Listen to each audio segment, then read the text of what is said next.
Dear students, I sent you two videos of revision of the lesson The Rat Trap.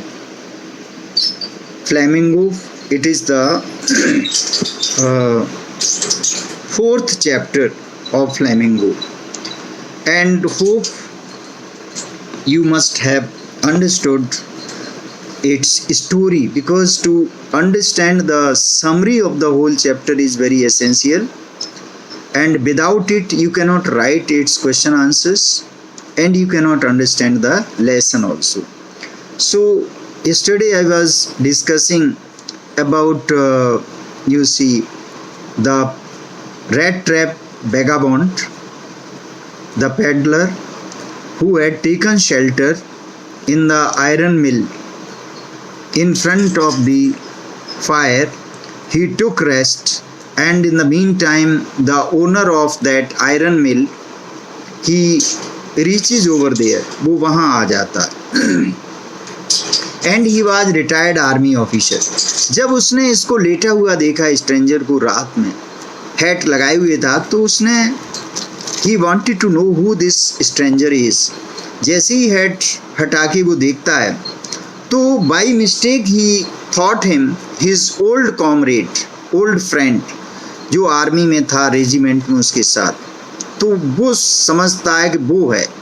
उसके बाद बहुत efforts करता है, जब उसके साथ वो नहीं जाता है, then he sends his daughter एडला. फिर इसके बाद में वो किसको भेजता है? अपनी डॉटर एडला को. एडला comes over there in the company of his servant. She brings fur coat also with her because it was very cold, and her father must have told her कि उसका जो friend है वो he is in rucks, so he needs some warm clothes. That's why he sent his daughter. जब वो आती है तो एडला जो है, her character is totally different from her father, but both of them are compassionate, both of them have compassion in their hearts, sympathetic. दोनों में both are hospitable, लेकिन दोनों की कैरेक्टरिस्टिक्स में फ़र्क है कि किस तरह से वो, आगे मैं नेक्स्ट वीडियो में बताऊंगा कि किस तरह से जो आयरन मास्टर है वो काफ़ी टेम्परामेंट को लूज कर देता है. हालांकि वो बहुत ज़्यादा काइंड हार्टेड है, लेकिन ही बिलीव्स इन ट्रुथ. अब क्या है, एडला उसको परसुएड करने में सफल हो जाती है और उसको घर ले आती है. जब नेक्स्ट डे, अभी उस दिन तो शाम थी, सुबह को ही टेक्स हेयर कट, उसको हेयर कट दिया जाता है, बाथ एंड वॉश, और नए कपड़े पहनाए जाते हैं जो आयरन मास्टर की थी. और ब्रेकफास्ट की टेबल पर जब वो आता है तो डे लाइट में जब आयरन मास्टर उसको देखता है तो उसको बड़ा आश्चर्य हो जाता है कि रात में जब उसको देखा तो ऐसा लग रहा था कि he is captain Bon, and now he was looking somewhat different person. ये कैसे हुआ? तो उसने उससे कहा कि, उससे पूछा उसने कि you are not the person he imagined और he thought, you are not the old comrade of him. तो उसने कहा, तो वो उसने एक्सेप्ट कर ली, क्योंकि वहाँ पर और कोई दूसरा कह नहीं. तो उसको, आयरन मास्टर को बहुत गुस्सा आया.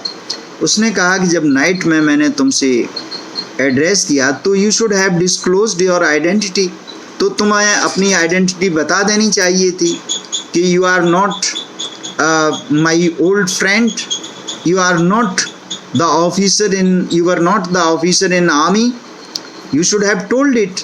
और तुमने जो है चुप रहे, यू रिमेन साइलेंट. और अब उसको गुस्सा आता, वो उसको कहता है कि now you turn out from here immediately, otherwise I am going to call the sheriff, police को बुलाने जा रहा और तुम्हें अरेस्ट कराऊंगा. तो एडला जो है, she is the girl of patience. उसने इस बात का विरोध किया, क्योंकि एडला ने, जब फादर ने भेजा था तो एडला वहाँ समझ गई थी उसको देखते ही कि ये कोई कैप्टन नहीं है, ये कोई पढ़ा लिखा नहीं है, ये केवल एक बेगर है और एक थीफ हो सकता है। Perhaps he might be escaped from jail, jail से भागा हुआ कैदी लग रहा है और जिसने कोई अपराध किया है। एडला ने समझ लिया था, लेकिन वो क्रिसमस ईव का ओकेजन था और वो नहीं चाहती थी कि उसकी इंसल्ट हो। वो जानती थी कि दुनिया में किसी ने भी इसको वेलकम नहीं किया होगा, तो इसलिए वो ले तो उसको आई, लेकिन she was a great psychologist, she was a very learned girl, वो समझ तो गई।